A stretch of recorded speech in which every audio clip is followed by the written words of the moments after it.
Good morning, everybody. Welcome to the CFB DFS Masterminds. I'm Dave Gloeckner. This is Joel Schreck, and we're here as part of Win Daily to talk about the Week 8 college football slate coming up in a few seconds.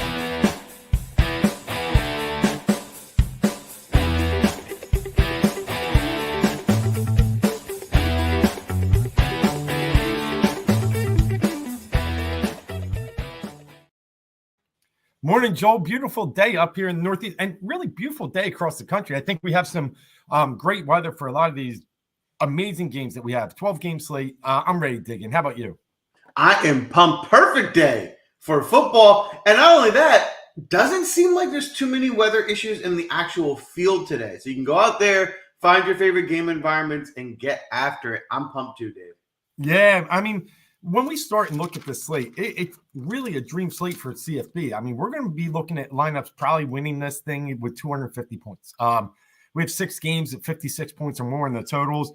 And even some of these sneaky low, total games might have a 1 or 2 off that you could really play based upon matchups. So I'm loving it. I mean, Miami, Louisville, 61. Wow, what an explosive environment. But you're going to have to pay up to be in that game.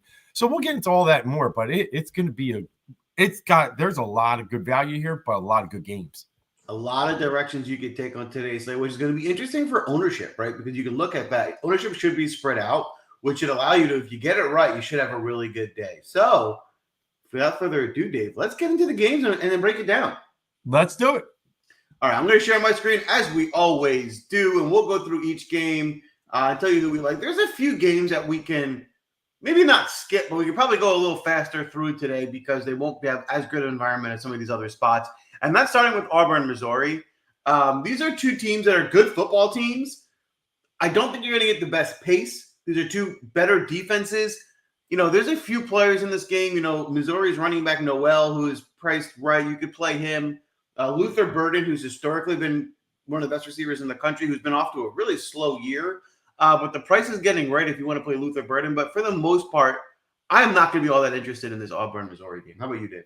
Yeah, I agree. I think one thing we got to keep an eye on, obviously Noel has an injury tag to him. It looks like he's probable per DraftKings, but if he doesn't play, I think that really raises the value of Carroll there as the backup running back at 4,400 could get a ton of volume versus a gettable Auburn defense. So that's one I'm going to keep an eye on right till game time. But yeah, like you said, other than that, I could still play Noel if he's going. I could still play Burden. They got healthy last week against UMass. By the way, what are they doing playing UMass? But they got a little healthy, got a little right, won that game pretty easily. But I'm still a little down on this Missouri offense, so I won't be in here that much. All right. Clemson, Virginia is interesting. This Clemson offense has come alive. I mean, they have been now. How the competition they've played been the best? Probably not. But they doesn't take away from the fact that they have been rolling, and Cade Klubnik has been getting you there week after week. Virginia defense is not a spot to turn away from. I mean, they're okay, above average against the run. They're bad against the pass. So this is a good spot for this Clemson offense. I think they have another explosive day. It's just more of a matter of who. At 9,600, even though Klubnik has been great, I still think that's a little high. My preferred spot to target on this Clemson offense will be Maffa at 7,500, the running back. He's going to get as many carries as he can handle here. And, of course, we've seen he has the upside to score 2 or 3 times on any given day. Outside of Maffa, again, in this game, I won't be too interested. What about you, Dave? Yeah, it's funny. I'm looking back at some of the lineups last week. Klubnik, was the leader in the clubhouse again, and a lot of the winning lineups that posted over 260 points. But, the big key was, and Maffa was great. He was very chalky last week, but you could use him. It was actually Brennan Stoll. And I think he's just got such a role in this offense now that I'm very interested. He was only 4K last week. I think he got 7 receptions for over 100 yards. They use him in so many variety of ways. Slip screens, misdirections. That I think Brennan Stoll is a good play too. So Clemson's expensive now, but rightfully so. They've been putting up a ton of points, 49 last week. And they're an offensive juggernaut. Let's just say it right now they are. So, and they're winning lineup. So Klubnik, Brennan Stoll, Maffa. I'm in on a lot of them, but Brennan Stoll's my favorite. Boom. All right. Saying this early, I know a game that's going to be more exciting to talk about for today. It's going to have a great game environment. Miami, Louisville, maybe the most exciting 12 o'clock game that we have today. I think there's going to be a ton of points. This is a great matchup. I think you alluded to this earlier in the show, Dave. The thing you're going to have to worry about here is pricing. I mean, they priced it accordingly, so you're going to have to pay up to get some exposure. I will say, I do think there's a lot of value on this. So you can find some cheap receivers that will get you there. So if you want to pay up, I think you can find receivers and make it work. So I'm okay with paying up if this is the spot you really believe in. Cam Ward, how much you need me to say about Cam Ward? He's maybe the best quarterback in the country. If not, he's certainly top 3. They're putting up points every single week, and this Louisville team, I don't think, will be the team that slows them down. They throw too much to really consider Damian Martinez, in my opinion. You really got to stick to the passing game. And through that, it's really 2 guys right now. It's Restrepo, who's the best one we all know about. But Isaiah Horton has really come along as the number 2 guy, and they are throwing him a ton. At only $5,900 because of the price, I think I prefer Horton to Restrepo. How about you, Dave?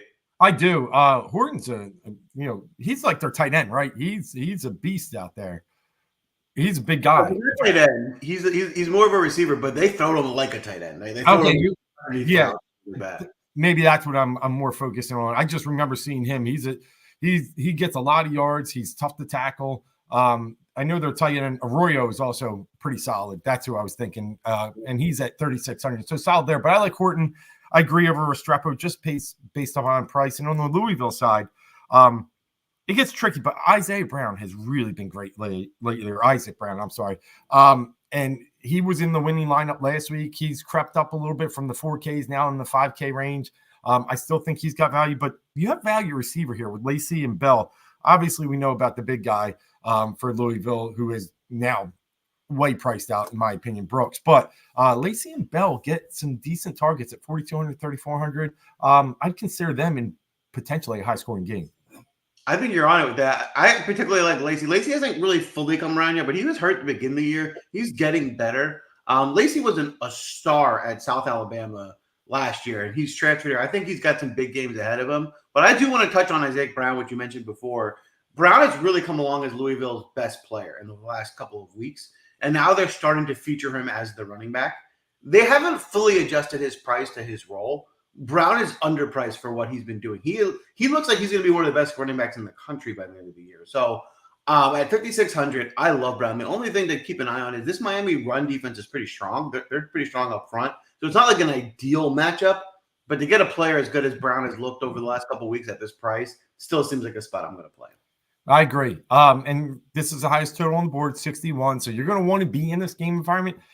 The prices are going to kill you. You probably can't get more than about 3 in this game environment to balance it out. But yeah, you definitely want to be in it. And my tip on Cam Ward is this: at 10.8, it's extremely high. He's not going to be in a lot of my lineups. I know he's average. I mean, he hasn't been less than 32 points. He's going to get you there. But think about it: 32. Say his floor is 32, but he pops at 36. That's 3x value. We're going to talk about some quarterbacks in the 6-7K range that just need to get you 20. So I don't think I'm going to play a lot of Ward. I'd rather play his weapons today than play Ward, if that makes sense. How about you, Joel? No, I think it's a really good point. The issue with Ward is if Ward gets 32, that's like barely reaching the value at that price, which is like 32 for any other quarterback's a great day. For him, it's like, okay. So it puts him in a tough spot if you play him. I'm kind of similar to you. I'm going to play him in a few spots, but I won't be overweight. And the only reason I'm even getting him in a few spots is because there's a lot of really cheap value receivers that can allow me to make it work. Yep, agreed. And then Warren asking about Wesco. I know he didn't play last week.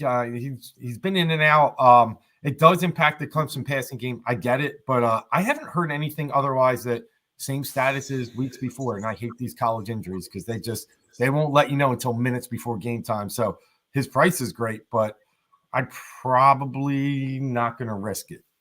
I will say this real quick before we move on.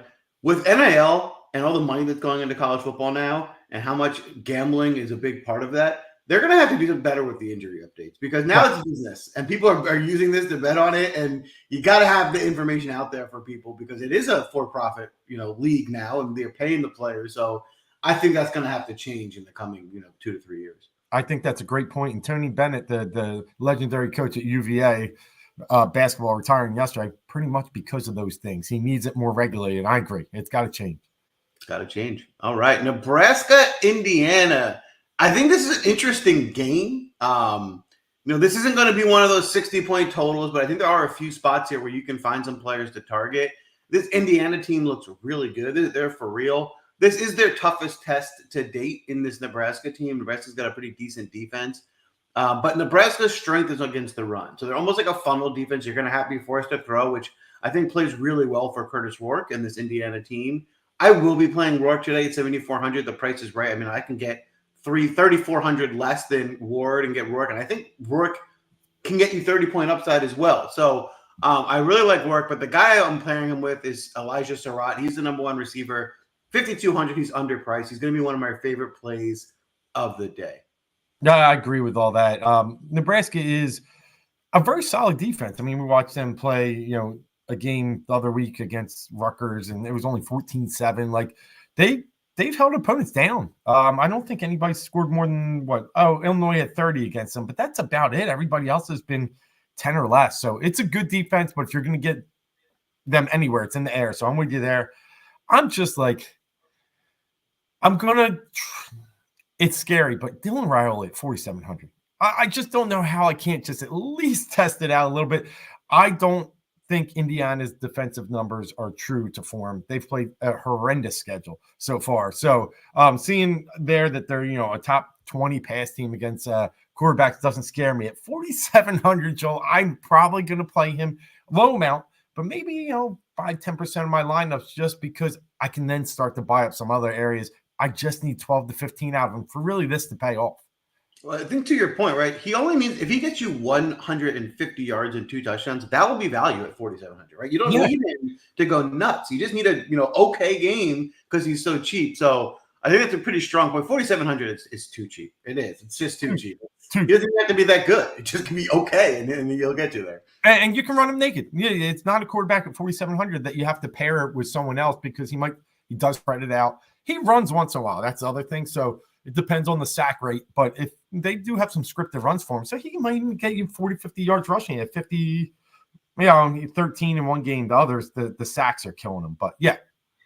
I will add, though, if I'm going to – a receiver I do like, and one of these value guys I've been mentioning, Jamal Banks is their number one receiver. Yeah. He didn't do much last week against Rutgers. It was a weird game environment. But the 2 weeks prior, he was coming on as the top target. He got a bunch of looks. At 3,900, I think there's plenty of upside with Banks as a wide receiver 1 at only 3,900. So he will be one of those value receivers that I will be sprinkling into my lineups as well. I agree wholeheartedly. So, yeah, there's some value. It's a sneaky game. I think it's a close game. Spread 6.5. So, yeah, I'm going to play some one-offs in this one. All right. Interesting environment there, but we'll move over to this UCLA-Rutgers game. I know you got some interest in the running backs here, Dave. I'll let you take this one. Yeah, I mean, listen, Rutgers is just atrocious at playing the running game. They're the worst rushing defense on this slate, ranking 109th in the nation, over 180 yards a game. If you had to Wee Walker or Ty Wee Walker last week, you were doing very well as he lit up the Rutgers defense. So UCLA stinks, and we know that, and they don't really have a formidable running game, but it's hard for me to walk away looking at Harden at 4,500 versus this bad of a running defense. Harden at least gets volume, had at least 7 carries in every game. So I think you can attack Rutgers' rush defense, and I'm willing to do it with Harden at 4,500. It's a very high-risk GPP only, just based upon UCLA's bad offensive line and bad offense. Other side, it stinks, but UCLA has a horrible pass defense at 116th in the nation, but Rutgers' pass offense may be the worst in the nation. So I can't really attack that. If anything, we'll play our typical running back there from Rutgers, but it's just running game in this game for me. I'm with you on that. All right, another game that for me I'm going to be pretty low on. If you've been watching Oklahoma, their offense has not looked very good. And South Carolina plays a slow pace defensive team. This is not a game environment we want to attack. So for me, I'm pretty out on this game. How about you, Dave? I'm out 4,100, and Oklahoma hasn't shown any star on offense. I mean, that was pathetic last week in the Red River rivalry. Like it was like there's nobody on running. You thought Salchuk might get it before the year. He's down to 3,700 now. He doesn't even touch the ball. And their receivers, I mean, their top 4 are out. No, I wouldn't even risk it. Yeah, and we can find better spots than that. All right, well, we're heading over to the afternoon here. Bama, Tennessee should be a really fun game. However, I will say, I think people are overrating this game environment for today. I haven't seen Tennessee's quarterback. I don't think he's that good. I haven't seen him. I People agree. are overrating him, and I just haven't seen him do it. And this is a team that wants to hand the ball off 40 times a game. So I don't see where you see him going to have a 300-yard game through the air. And the receivers haven't had big days. I'm okay with playing Sampson because of how much volume he gets. Alabama's run defense isn't as great as it used to be. It's still pretty good. So it's not like I'm going to say it's a great spot, but it's not as, dominant as they used to be. But for the most part, I just haven't seen it from this Tennessee offense outside of him. So that's the only guy I'm targeting. On the Alabama side, Milroe can do anything because he's the main running back and quarterback. So the upside is there because, if he throws for 180 and 2 and runs for 2, that's a huge day. So Milroe doesn't play no matter what defense they play because Milroe is too much of a focal point of their offense. But outside of that, I'm actually not going to be as interested in this game as I think others will be. Yeah, I'm probably with you. I mean, it's been weird. Tennessee really hasn't played a high pace. Like, I don't know. They haven't been scoring a ton of points of late. 23 last week in Florida, bad defense, 14 the week before when they lost to Arkansas, 25 against Oklahoma. Like you said, it's been more of I'm just going to grind it out and let my defense play. And that's not the Tennessee I thought we were getting when we came into the season. So Dylan Sampson, obviously, Squirrel White a little bit, but Alabama is actually, middle of pack in both pass and rush defense, which is odd for an Alabama team. So I do think you can get a little bit, but you don't want to go crazy here. On the other side, the one value I like, and I'll say value, but the Bama receiver, Jeremy Bernard, he had a good week last week, caught a touchdown, 4 receptions, put up almost 19, was better than Ryan Williams last week. So at 4,100 and that much, of a discount to Ryan Williams, I like Bernard in this game. Yeah, 41, it seems underpriced for a guy who has his role in that offense. So yeah, I'm with you on that play. All right, Notre Dame, Georgia Tech. This is an interesting one. Haynes King is out, and he's a guy that we play often here, and that's the big factor. With Haynes King out, I do know Zach Pyron is a runner, and the only reason I really know that is because they bring him in goal line packages to run the ball in. So we've seen him this year. I do think you probably get a rushing down to him from Pyron. I just don't know what the heck you're going to get throwing. And if he could be terrible throwing, which means, even if he runs one and it's not going to do you any good. It's a question mark. At 8,400, it's not one I'm going to take. If he was 7,400, maybe I'd take a risk. But at 8,400 against a Notre Dame team, it's got a above average defense. I'm going to wait and see. If anything, my exposure to this Georgia Tech team would be at Jamal Haynes at running back. But at 6,400, it's like you can play him, but you don't need to force that. It's not like a great spot against Notre Dame. I think the only play in this game that I really like is going to be Riley Leonard, who has really become the whole offense at Notre Dame running the ball. Right. And I wouldn't expect him to do a ton through the air, but he's basically a running back at 8,100, and the whole offense basically goes through him. So it's Riley Leonard for me. Other than that, I'll have low ownership here. First 2 games of the season, Riley Leonard attempted 30 passes and 32 passes. He hasn't been above 25 since then. But the good news is, since then, he's averaged 33 fantasy points per game. That's like we're talking, somewhere in the Cam Ward range, right? For 2,500 less. So yeah, I love Riley Leonard. I think they've figured out what he does best for them, and that's running the ball, and that's stealing. He's got 8 rushing touchdowns this year.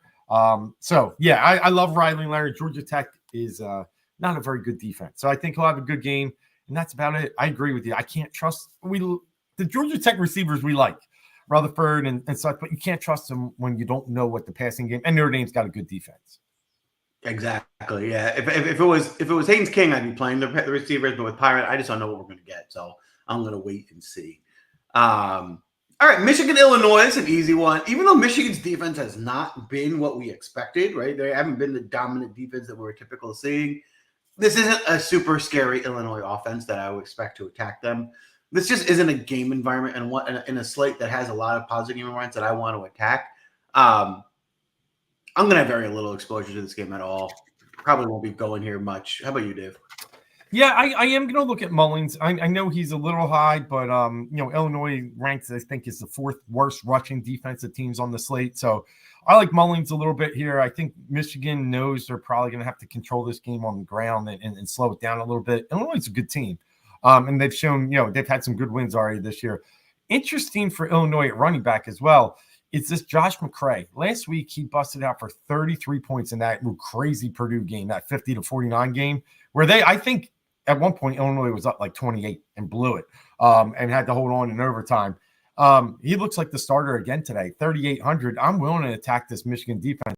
Like you said, not as good as they've been in the past. 109th against running backs, fantasy points wise. So McCray at 3,800, I like a lot today. That's an interesting take. 3,800 is certainly a great value there. All right, the 4 o'clock slate. This is rare. 4 o'clock games. So we got a whole set here. Colorado, Arizona. Colorado, used to be a team that we looked at and said, whoever they're playing, we want to attack. I actually think Colorado's made some defensive improvements. They're not great, but they're not like the worst team in the league. Everybody's scoring 100,000 points on every week anymore. They're more mediocre, I would say. And I don't think it's as obvious to play. I think there's an overreaction to what people have this perception of Colorado. And Fifita and I think this Arizona offense is getting over-owned on today's slate because of that. I think there are some decent plays, but I just don't think I'm going to go away from the ownership in this game because I think there's other spots with less ownership that will make more sense. One thing I'm going to highlight is Fifita and this offense whole gig has been just force feeding McMillan the ball. If McMillan's going to be covered by Heisman favorite Travis Hunter all day and McMillan gets slowed down, no one else has really shown a huge upside in this offense. And if Colorado is able to use their NFL cornerback to slow down the best receiver, I haven't seen anyone else in this Arizona offense scare me. Therefore, I don't love the look of this environment for a shootout as much as people are thinking it's going to be. On the other side of the ball, Arizona's did a good job taking away top threats. If anything, I like Travis Hunter as the play, but I don't need him at 10K. I think it's a little high. I think the most interesting value here is Will Shepherd, who's been pretty involved more recently at only 3,900. There's a real value at receiver there. Yeah, I agree. I'll tag on that. With Shepherd, it's just been touchdown equity. I think he just hasn't been able to all year.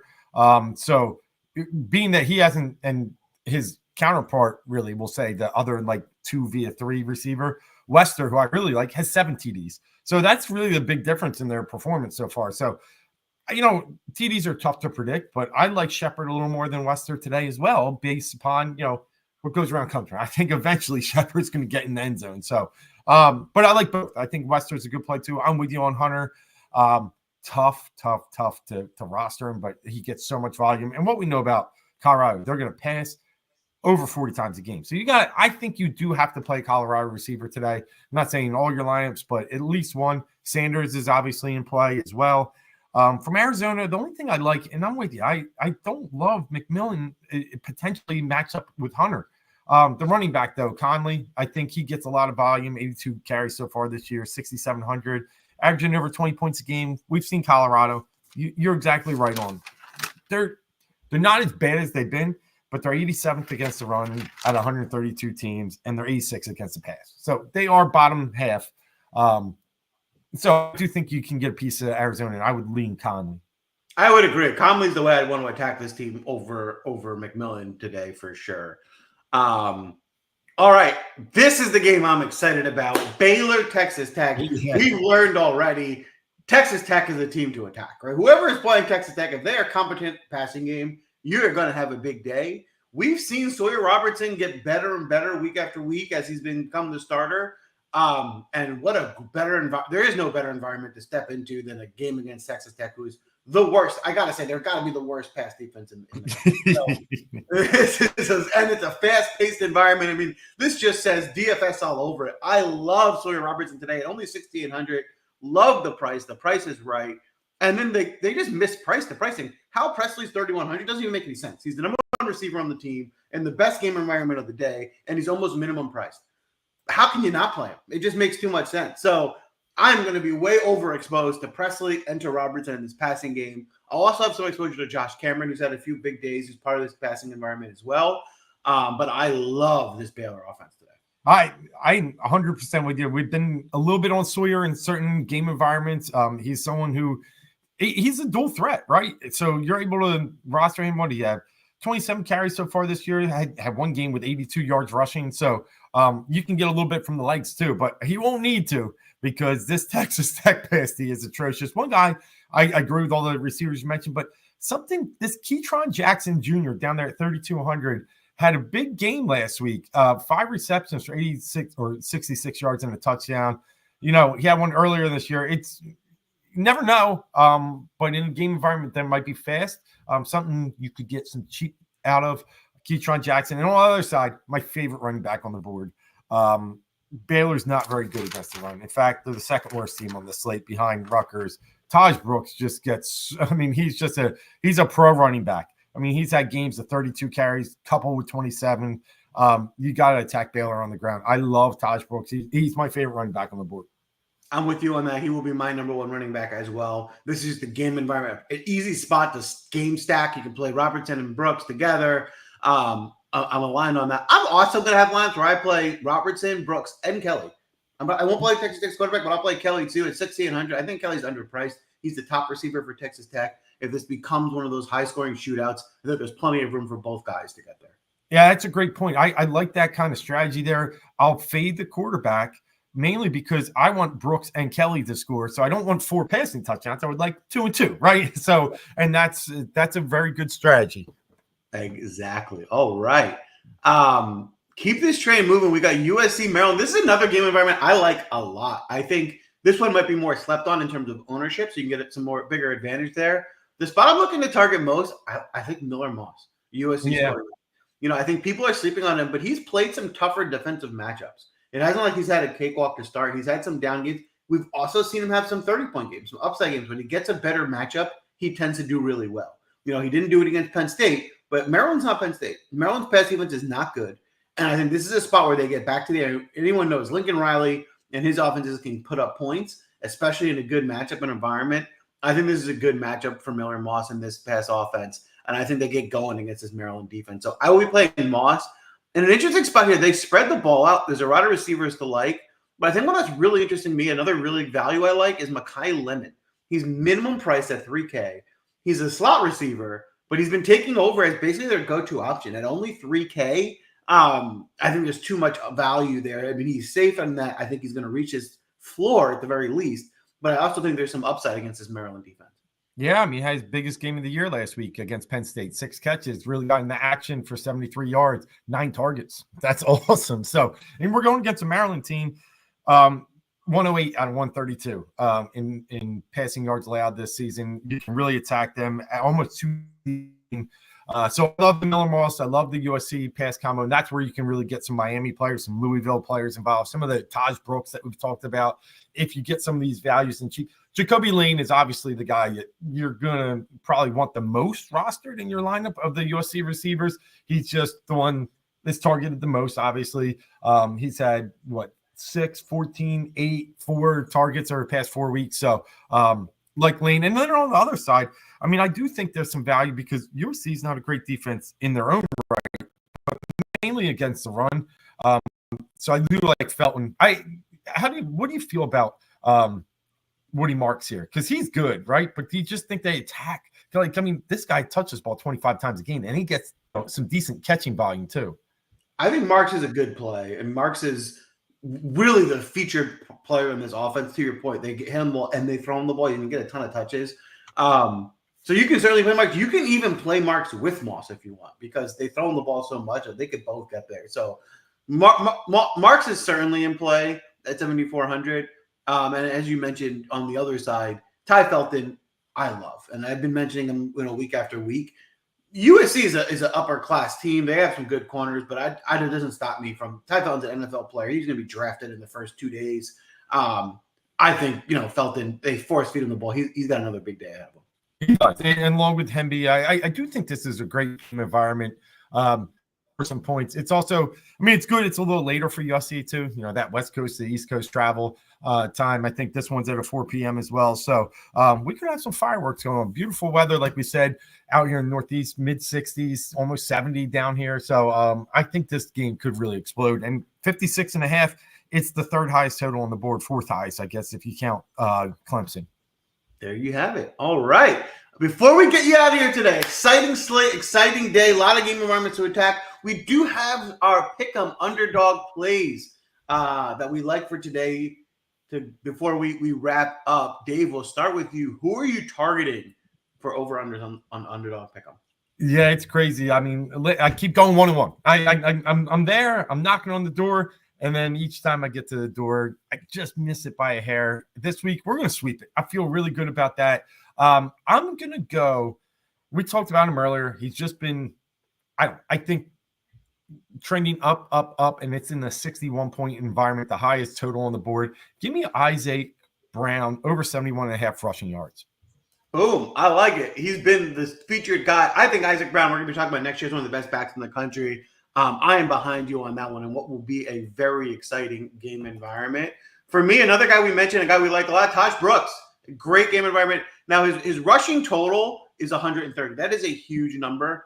I'm going to stick with it. I'm going to go with it. I just think he's going to get such a high volume and a really good matchup. I think he's going to get there at the 130 mark. But if you wanted to get different, you could even take something like a first quarter over at only 33.5. I like that play too. For my official play, I am actually going to take the over fantasy points, 21.85. That's the play that we're going to go with because he can get there in a variety of ways, throwing it, catching it, running it. I think he has a good day. So 21.5 fantasy points is my pay. Awesome. I like that play on Underdog too. It's cool where you can do the fantasy point option as well, not just the stats. So I thought about that a little bit for Brooke, but yeah, I'm with you, or Brown. I'm with you there. I like that pick. I'm going to go to a night game. One of my favorite teams. I just like how they play, and they're getting a little bit better, and they get kind of, one of those game environments. If you're playing the night slate, you want to get in this one, and that's the Kansas State Wildcats. I'm going to go DJ Giddens over 21.5 rushing receiving yards total. West Virginia is just bad defensively. They're up there with the, what we saw last night, Oklahoma State Cowboys letting up a touchdown with 10 seconds left from 35 yards out. They're very similar. They don't stop the run. They don't stop the pass. And Giddens is just a workhorse. So I'll go over his combined rushing receiving total. There you have it with Giddens. I like it. For me, the final play is going to be the matchup I like the most, and that is going to be Hal Presley going against Texas Tech, which I think is the worst pass defense in the country. He's become the number one receiver. The over-under is only 49.5. I think that's way too low. I think he has a big day today. I love Hal Presley over 49.5 receiving yards. Love it. I mean, you can't find a worse pass defense in Texas. 132nd in the nation. Actually, I guess you could find one. Keep saying 132. There's 133 this year, but they're 132 out of 133 in Division I. That's pretty much as bad as it gets. We're gonna give them the worst. We're gonna stick with that. But that's a wrap for us on the Pick'em side. Good luck today. It's gonna be a fun Saturday of college football. Weather is great. It's finally fall. It's football season, so we're excited. Enjoy it. Report back. Show us those screens. Let us know how you do today, and good luck.